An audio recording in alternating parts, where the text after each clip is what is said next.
할렐루야. 3월 5일 매일 성경 묵상 가이드입니다. 오늘 말씀은 누가복음 9장 1절에서 17절의 말씀입니다. 옛날에는 회사가 거의 군대식으로 상명하복 체계로 이루어져 있어서 윗선에서 지시를 하면 그것을 밑에서 진행해 나가는 그런 식으로 되어 있었습니다. 회사 임원들 외에 부장이나 과장이나 대리 등등의 직책으로 내려가면서 그 일들을 지시받아서 할당받아서 진행을 하죠. 그러나 근래에는 회사들이 보면 팀 체제로 나가는 그런 회사들이 많이 있다고들 합니다. 어떤 하나의 작업이나 과제가 떨어지면 어느 팀에서 할지 정한 후에 팀장을 중심으로 동등한 위치에서 일을 진행하면서 팀 간의 경쟁도 유도하면서 각 사람의 재능도 드러나고 성과도 훨씬 좋아진다고 하죠. 이것을 효율적으로 하기 위한 그런 방식이라고 채택을 하는데, 상명하복 체제에서는 어떤 시키는 일만 하면 되지 더 하려고 하지 않죠. 제가 유독 그런 걸 많이 느낀 단체가 공무원이에요. 하지만 어떤 작업을 하거나 어떤 사업을 하거나 이런 분들 많이 느낄 텐데요. 돈 내기라는 말 들어보셨어요? 그날의 어떤 일정한 분량을 맡깁니다. 그러면 그걸 빨리 끝내면 끝나는 대로 일을 마칠 수 있는 방식이기 때문에 맡은 일에 대해서 죽기 살기로 하는 그런 경우가 종종 있습니다. 그런 의도는 오늘 말씀이 아닙니다만, 예수님께서는 오늘 본문의 말씀에서 보니 자신의 사역을 제자들에게 일부 위임하여 주더라, 이걸 이야기하다가 보니까 어떤 생각이 없을까 하다 보니 이런 생각을 하게 되었는데요. 예수님께서 자신의 사역, 어떤 사역이죠? 가르치고 전파하시고 고치는 사역이잖아요. 그 사역을 제자들에게 일부 위임하여 주시는 것을 오늘 본문에서 볼 수가 있는 거예요. 1절에 예수님께서는 12명의 제자를 불러다가 귀신을 제어하고 병을 고치는 능력과 권위를 주셔서 하나님의 나라 복음을 전하라 라고 하십니다. 이전까지는 예수님의 제자들을 데리고 다녔지만 홀로 하셨고 그들은 거의 보조적인 역할 뿐이었습니다. 그런데 이젠 12명이 각각 하나하나 그 일들을 담당하게 된다면 어떨까요? 예수님 혼자 하는 것보다도 12배로 더 많은 병자들을 고치며 복음을 전할 수가 있게 되는 거죠.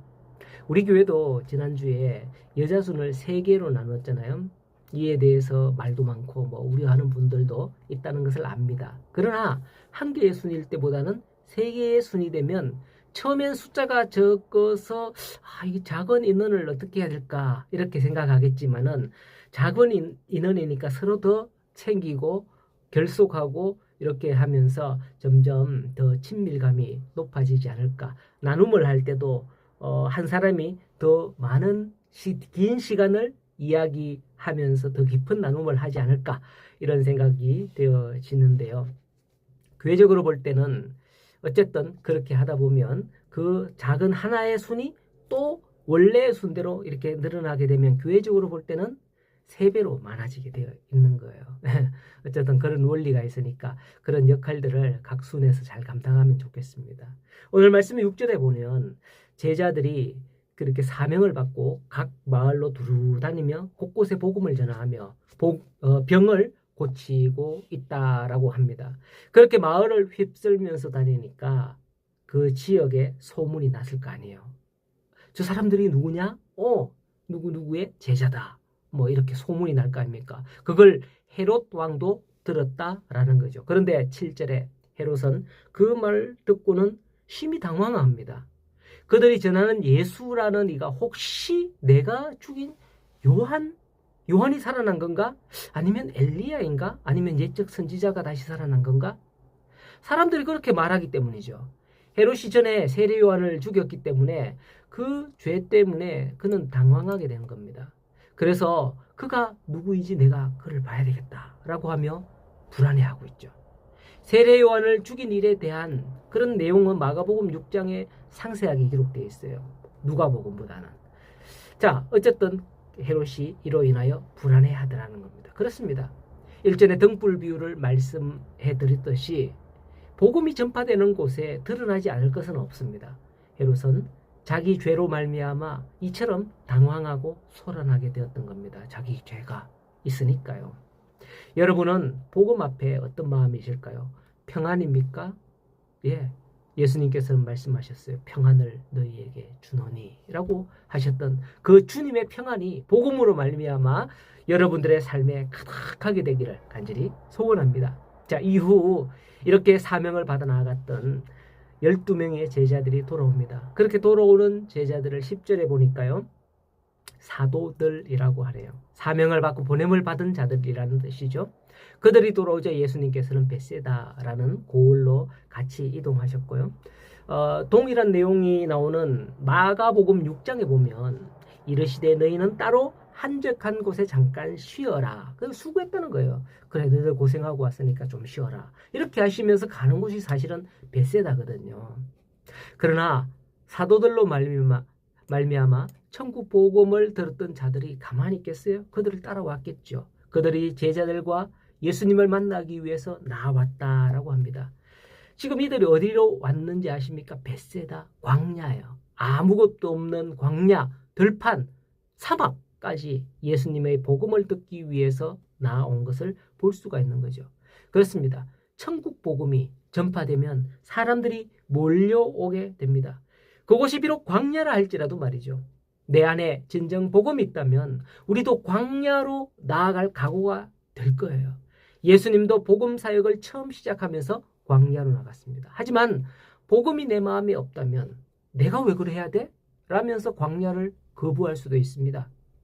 그렇게 광야로 나아갔을 때에 무리들이 따라왔고 또 날이 저물도록 하나님 나라 복음 앞에 그들은 서게 됩니다. 그걸 듣죠.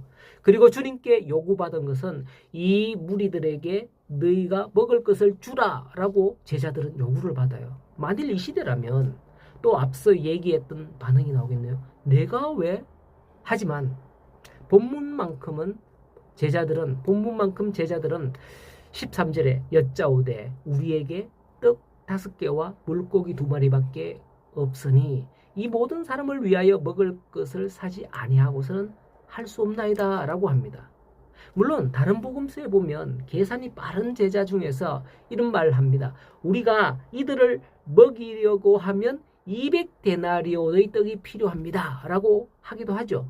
자, 너희가 먹을 것을 주라는 데에 대해 여러분은 어떤 반응을 할까요? 예수님이 만약에 너희들이 먹을 걸 주라. 교회에 나온 사람들에게 너희들이 입을 것, 좀 잘 곳 이런 데를 마련해 주라. 만약에 예수님께서 우리에게 목사인 저에게 그렇게 말했다면 저나 또 여러분들은 어떤 반응을 하게 될까요? 저도 아마 계산하고 있지 않겠나 싶습니다. 그런데 하나님의 나라는 지금 계산하는 게 아니라 포도원의 농부들이 한 달란트씩 받기로 하고 일하러 들어간 비유에서처럼 마지막 때 계산하는 거예요. 마지막 때 계산하는 거예요. 그것도 내 방식대로 계산하는 게 아니죠. 예수님의 방식대로 마지막 때 계산하시는 거예요. 이 무리들을 이끌어 가시는 예수님께서 그때 어떤 마음이셨을까요? 예수님께서는 그들에게 50씩 나누어 앉히라고 하십니다. 사실은 예수님께서 제자들에게 이 부담을 지으시려고 너희가 먹을 걸 주라 이렇게 한 게 아니에요. 제자들이 할 일은 자리를 정돈하고 질서를 갖추게 하는 거예요. 그때 하늘을 우러 축사한 후에 5,000명이 다 배불리 먹고도 남는 오병이어의 기적을 일으키십니다. 한 아이의 도시락을 가지고 말이죠.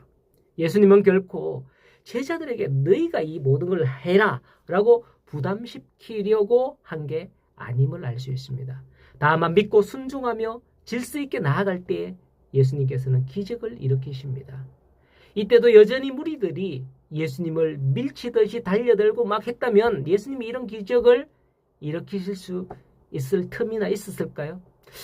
글쎄, 그건 모르겠습니다. 어쨌든 간에 제자들이 예수님을 신뢰했고 무리들이 예수님의 말씀을 듣고 예수님을 믿고 따라줬다는 데 있는 겁니다. 자꾸만 생각이 나네요. 3월부터 3개의 순으로 나눈 여자들 순, 여자순이죠. 여러분들이 그 자리에서 믿음으로 나아간다면 자, 이제는 올해는 3개의 순으로 나누어서 이렇게 할 겁니다 뭐 앉으십시오. 오늘 제자들의 말처럼 오병이어의 기적전에 이와 같이 나아간다면 아마도 이와 같은 기적과 축복을 경험하게 될 것 같습니다. 오늘 이 교회가 크게 부흥하는 기쁨은 바로 이와 같이 순종하는 데서 오지 않을까 그런 생각이 되는데요. 이 말씀을 뭐 기존 해설과는 다양한 또 다른 각도로 볼 수도 있습니다. 저는 되도록 여러분들이 기존 각도로 보는 것도 중요하지만은 말씀의 묵상 시간, 이 시간은 설교 시간은 아니에요. 설교 시간은 아니기 때문에 이 말씀의 여러분들의 묵상과 적용은 현재 내 상황 가운데 기적을 일으키실 예수님의 마음으로 볼 수 있으면 좋겠습니다. 물론 성경적 가이드라인을 벗어나지 않는 수준에서 말이죠. 자, 이러한 가운데에 오늘 말씀을 묵상함에 있어서 오늘도 어떤 환경과 상황에서도 주님을 신뢰하며 따르는 저와 우리 모든 성도들이 되기를 간절히 소원합니다.